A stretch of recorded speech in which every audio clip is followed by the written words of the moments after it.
Wade. Oh, Orson, you startled moi. I hope you don't mind. I was just looking through one of your books to find my favorite poem. Oh, Casey at the Bat by Ernest Lawrence Thayer. It is about a baseball player who was too overconfident for his own good. I, of course, had the opposite problem. You know, it's funny you should be looking at a baseball poem. I was just coming to ask you if you want to play. Me? Play baseball? Oh, it is to laugh. Ha! See, I laughed. Let's get a move on, Ors. Yeah, we came to play. Okay, if you change your mind... Oh, I won't. I consider hopscotch a dangerous sport. Have it your way. Let's play ball, guys. Let's play ball. Now, why do I have to play right field? Nobody ever hits to right. Somebody has to do it, Orson. Yeah, your turn, man. Okay, right field. I hope Orson keeps his mind on the game. I doubt it. He'll be daydreaming before the first inning is over. Good thing I brought a candy bar. I should have brought a book, too. Yeah, I should have brought that poem that Wade likes. How does it go? The ball! Orson! Look out! The ball! It looked extremely rocky for the Mudville 9 that day. Orson at the Bat, a poem.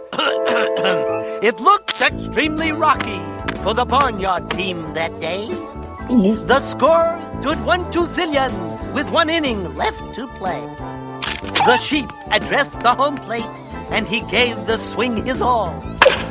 But when he got to first base, they were waiting with the ball. The chick connected firmly with a hit of awesome clout, which never reached the bleachers and became the second out. The straggling few got up to leave, their spirits very low. If I were home, I would have changed the channel long ago. For they thought, I wish Orson would get a whack at that. I'd stick around if I thought he would get his turn at bat. but Roy and Wade preceded him, so we were out of luck. The former was a rooster, and the latter was a duck. So on that stricken multitude, a death-like silence sat. I scream, you scream, everybody screams for ice cream, you scream, everybody screams for ice cream. For there seemed little chance for Orson getting up to bat. But Roy laid down a double, just as neat as we have seen.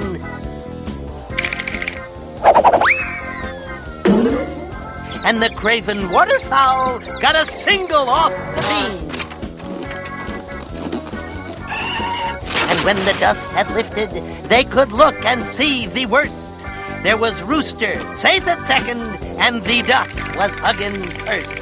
Then from the gladdened multitude, a joyous yell was sparked. Get your hot dogs right here! It rumbled through the stadium to where the cars were parked. The people who were leaving rushed back to their seats to wait, for Orson, hefty Orson, was advancing to the plate.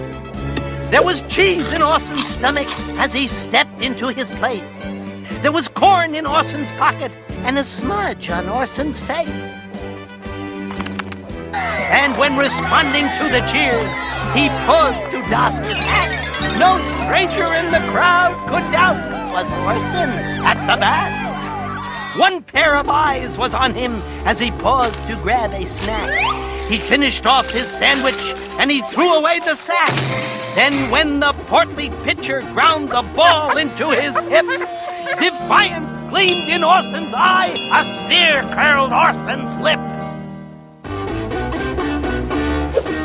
And now the leather-covered sphere came hurtling through the sky, and Orson sat there watching it as it went floating by. Right by the chunky batsman, the ball unheeded sped. That ain't my style, Said Orson.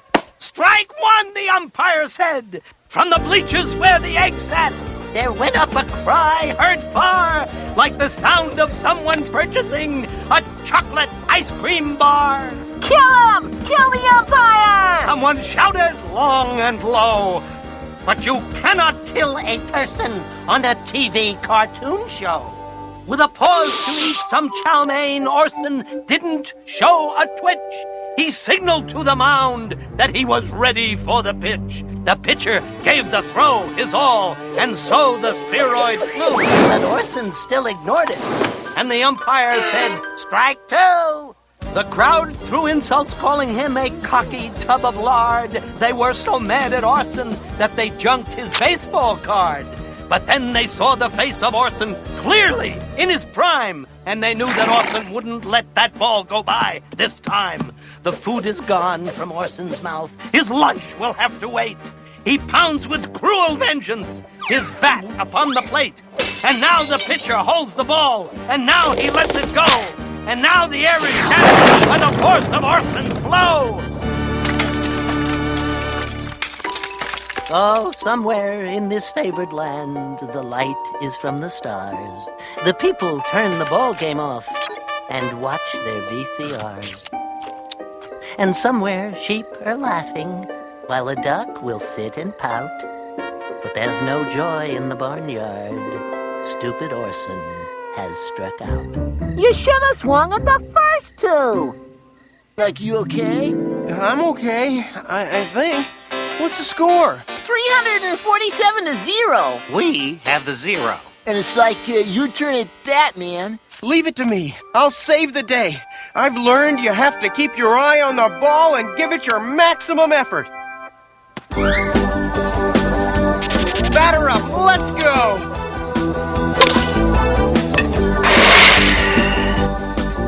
Yay, Orson! Way to go!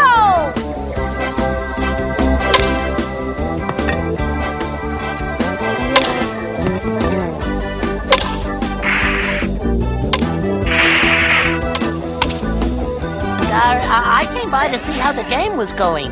What's the score? Who knows?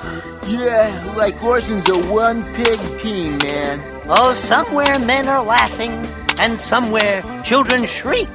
But we're now in extra innings. Mighty Orson's on a streak.